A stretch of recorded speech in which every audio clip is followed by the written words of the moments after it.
to see how they could be properly declassified and applied for peaceful energy generation so that the world may get off of fossil fuels in enough time to prevent greater ecosystem damage or war over the looming energy crisis, which is sure to sweep the earth in the coming decade. This is a matter of the most pressing import. It has been ridiculed, yes. I know many in the media would like to talk about little green men. But in reality, the subject is laughed at because it is so serious. I have had grown men weep who are in the Pentagon, who are members of Congress, and who have said to me, what are we going to do? Here's what we will do. We will see that this matter is properly disclosed, and these courageous witnesses, the first 21 of over 100 that we have already interviewed on videotape, have stepped forward to speak the truth. Now, I expect people to be skeptical, but not irrationally so, because these men and women have come forward and they have their credentials, they can establish who they are, and they have been first-hand witnesses to some of the most important events in the history of the human race. As was pointed out to me by some of the men here, they were charged with handling the nuclear weapons of the United States. Their word was trusted on everything of great importance for the national security. We must trust their word now. As Monsignor Balducci said at the Vatican, in an interview I had with him recently, it is irrational not to accept the testimony of these witnesses. So please be skeptical, but that is not the same as prejudiced and closed-minded. This is a matter of great importance, and I ask the media, the scientific community, and the political community to look seriously at this matter and to do the right thing for humanity and for our children. We have available for the media and for members of Congress a nearly 500-page briefing document with transcripts from dozens of these top-secret witnesses. We have a 4-hour videotape summary. It's not a commercial product, I'll warn you, from this project of the 120 hours that we have in interviews so far. They've been boiled down to 4 hours, and it's available for the Congress to review and for the major media to review. We can establish that this subject is real and has tremendous significance for the human future. I ask on all of you who are listening to contact the members of Congress that represent you and the leaders around the world and other countries and ask them to hold an honest inquiry into this subject to support a ban on weaponizing space, since we are sharing space with other life forms, and that we move quickly as a people to understanding that this is the end of the childhood of the human race.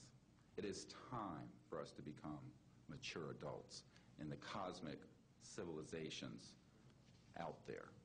To do this, we must become a peaceful civilization, and we must look as we go into space with an intent of cooperating with other civilizations, not weaponizing that high frontier. The men and women who will speak next will do so in order, beginning on your left. They will introduce themselves. I ask for the media to refrain from questions until each witness has spoken briefly about who they are and what they have personally been involved with or witnessed in their government, military, or government-connected careers. At the end, we will have questions. All of you may ask questions for as long as we can stay here, and we will provide you with all the information that you need. So we will begin now with the first of our witnesses, Mr. John Callahan.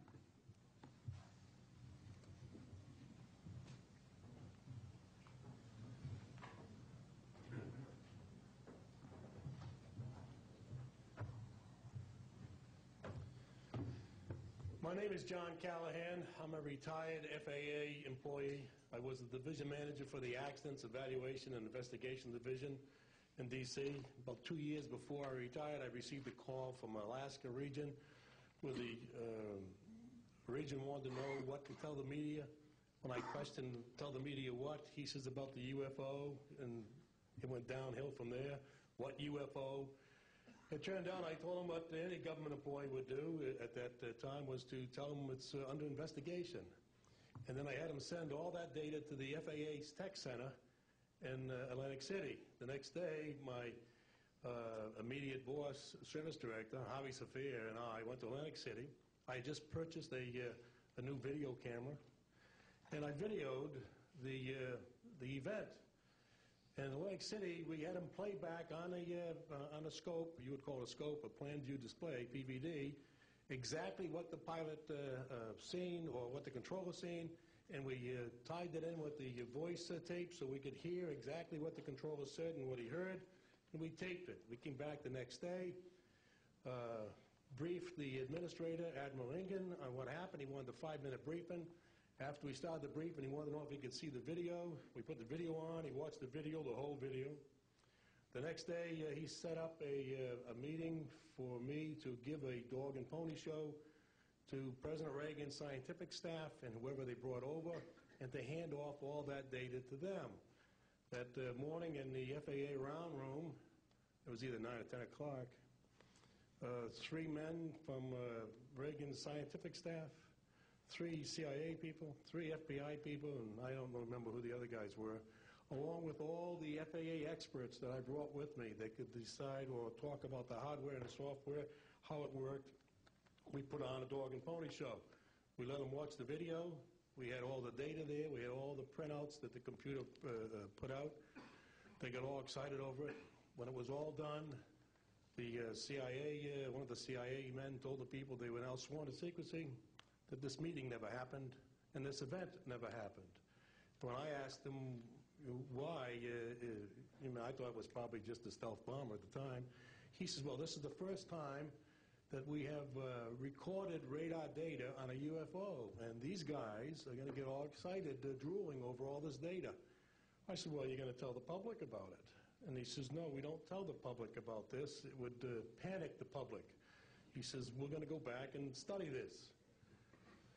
I said, okay. It was what he was going to do. Now, I've told this story many times, and I get sometimes funny looks from people.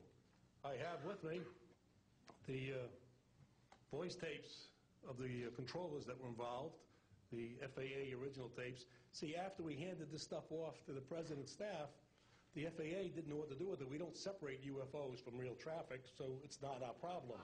Okay? I have a copy of the original of the video that we took, which is rather interesting. And once the thing was all over, the reports started coming into my office, but because it wasn't an FAA air traffic problem, the FAA's report ended up on a table in my office. And it stayed there until I retired, when one of the staffers packed up all my gear and helped it move to my house.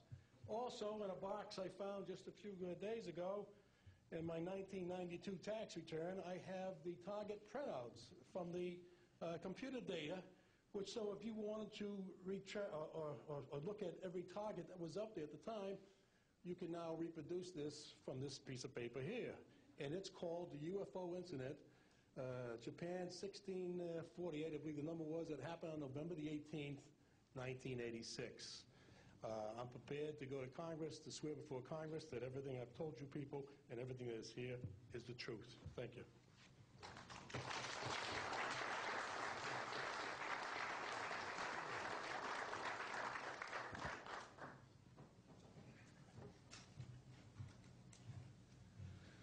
Good morning. I hope you'll pardon me. I'm a little bit nervous. My name is Charles L. Brown. I'm a Lieutenant Colonel, U.S. Air Force, retired, subsequently 7 years with the Foreign Service. I like the name Charlie Brown, a gentleman by the name of Charles Schultz, of great talent, sort of elevated the name, if you will. During World War II, I was a young farm boy from West Virginia. I got the patriotic bug joined the United States Army, ended up flying bombers in Europe, and ended the war transport in the Pacific. Finished college in the late summer of '49, recalled to active